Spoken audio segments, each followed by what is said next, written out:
వద్దండి, మేము ఇక్కడ కూర్చోలేము. మీరేం చేసుకుంటారో చేసుకోండి. రేయ్, ఇక్కడ నుంచి వెళ్దాం, పదరా. రండి శ్రీకుమార్, ఊరుకుంటుంటే ఎక్కువ మాట్లాడుతున్నారు. పదండి పదండి.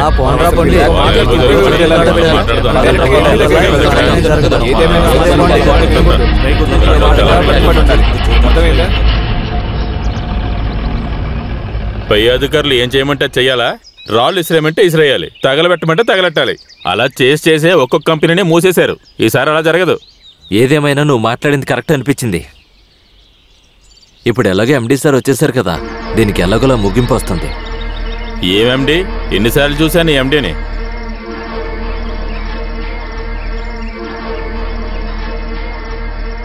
నువ్వసలు బాసువేనా? నీతో ఉన్న కొంతమందితో అయినా అట్లీస్ట్ పోరాటం కూడా చేయలేకపోతే ఆ మాత్రానికి ఎందుకని నువ్వు బాస్ అని చెప్పుకొని తిరగడం?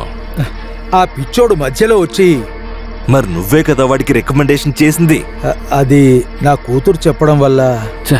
నీ కూతురు వాడిని పెళ్లి చేసుకుంటానంటే చేసేస్తావా? మిస్టర్ డానియల్, అనవసరమైన విషయాలు మాట్లాడొద్దు. ఇప్పుడేం చేయాలో అది ఆలోచించండి. రేపే పోరాటం మొదలు పెడతాం. దానికి మీ చిన్న బాస్ ఒప్పుకుంటారా? ఎవరు? డేవిడా? వాణ్ణి కూడా మనం ఒప్పిద్దాం. వాడు డబ్బాసి ఉన్నవాడు. వాడికి డబ్బిస్తే సైలెంట్ గా ఉంటాడు. వాడిని కూడా ఇక్కడికి రమ్మని చెప్పాను. వాడు మన దారికి రాకపోతే డిస్మిస్ చేయాలి. ఆ కారణంతో పోరాటం మొదలు పెట్టచ్చు కదా. That's a good idea. వాడే అనుకుంటాను. Yes, come in. సార్ పిలిచారంట.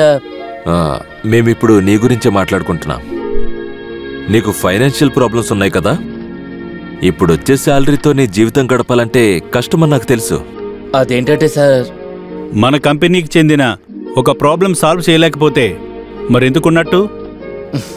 ఏంటి, మీరేమంటారు? నిన్ను హైదరాబాద్లో ఉండే ఫెర్టిలైజర్ ఫ్యాక్టరీలో అసిస్టెంట్ మేనేజర్గా అపాయింట్ చేయబోతున్నాం. ఏ ప్రమోషనల్ ట్రాన్స్ఫర్. కానీ సార్ అంత దూరమా? సి మిస్టర్ డేవిడ్, మీకు ఇప్పుడు ఇచ్చే శాలరీ కంటే 3 రెట్లు ఎక్కువ వస్తుంది. ఇంకా ఫెసిలిటీస్ కూడా ఉన్నాయి. ఇంకా దూరం అంటారా? దాని గురించి ఆలోచించకండి. ఏంటి, హ్యాపీయేగా?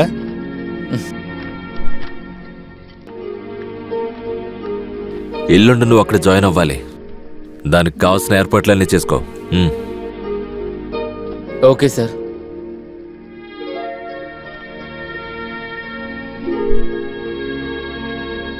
మరి వాడి సంగతి ఏంటి? వాణ్ణి డిస్మిస్ చేయండి. సరిపోయింది. అందుకే అనేది నీది ఒట్టి మట్టి బుర్రని. వాడిక్కడి నుంచి బయటికి వెళ్తే ముందు సమస్య వచ్చేది మనకే కదా. టీవీ వాళ్ళందరూ వాళ్ళకేదైనా న్యూస్ దొరుకుతుందా అని వెయిట్ చేస్తున్నారు.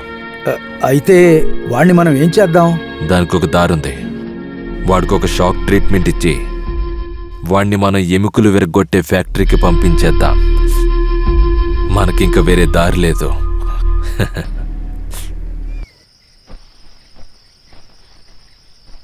నాకు తెలుసు, నన్ను ఇక్కడి లేపేయడానికే వాళ్ళు కావాలనే ఇలా చేశారని.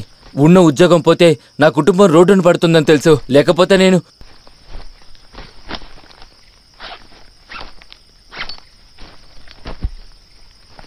జాగ్రత్తగా ఉండు.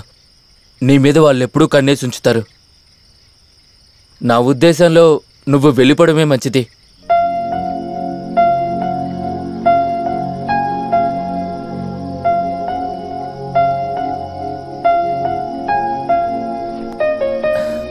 కొంతకాలమే మనిద్దరం కలిసి ఉండగలిగాం. కానీ ఈ కొంతకాలంలోనే మనం ఎంతో దగ్గరయ్యామని నాకు అనిపిస్తోంది. వస్తాను. వేరే ఎక్కడైనా మనం మళ్ళీ కలుద్దాం.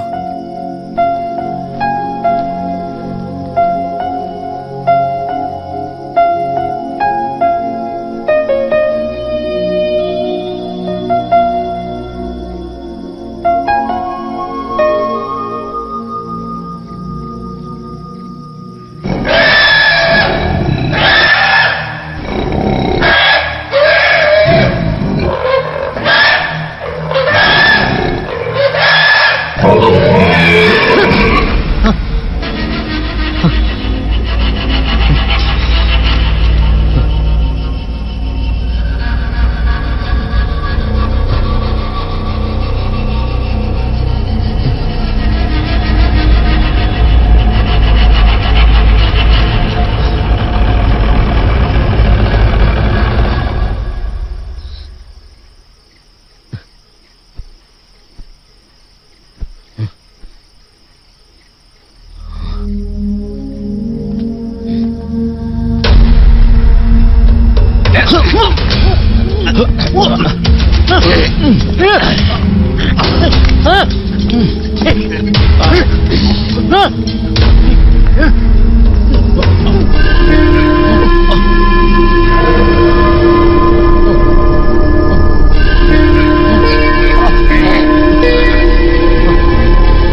నువ్వు తెలివైనోడు కదా.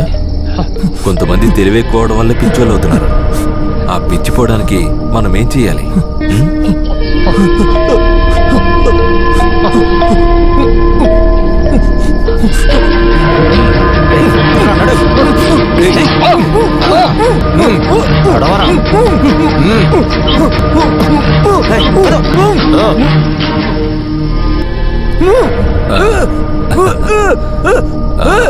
భయపడకు, నువ్వేం చావు.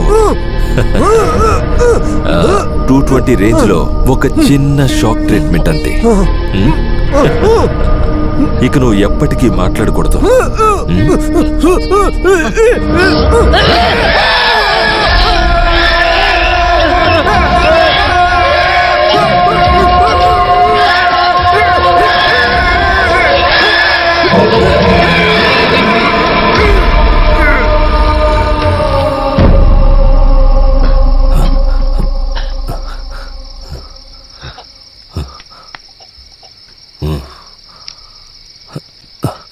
ఇప్పుడే నేను చెప్పిన చోట్ల వినిపడేయండి. అలాగే సార్.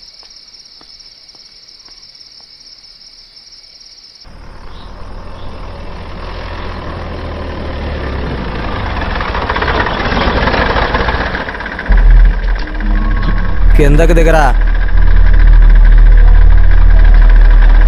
మేము డాక్టర్ సార్ చెప్తే ఇక్కడికి వచ్చాం.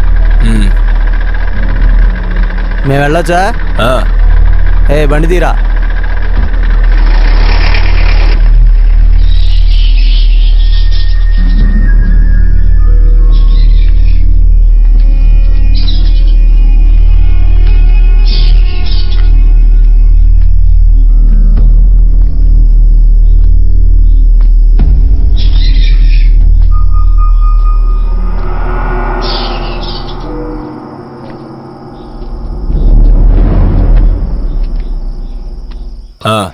ఇక్కడెక్కడైనా పడుకో, సరేనా?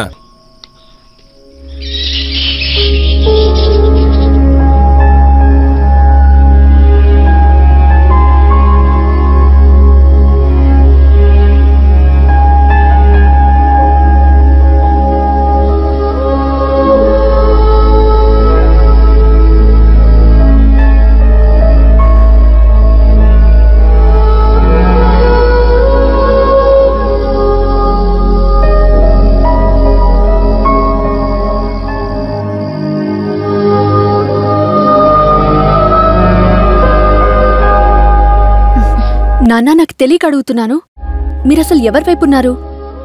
మేనేజ్మెంట్ వైపా లేదా? నీకెందుకు అనుమానం వచ్చింది? కంపెనీ ఫామ్ ని మూసేసి ఎవరో బయట దేశం నుంచి వచ్చిన వాళ్ళకి అమ్మేస్తున్నట్టుగా నాకు ఇన్ఫర్మేషన్ వచ్చింది. ఇంకా ఈ జబ్బు, ఈ పోరాటం అంతా కంపెనీకి తెలిసి జరిగినవే. మీరు వాళ్ళు కలిసే ఇలా చేశారని అందరూ అనుకుంటున్నారు.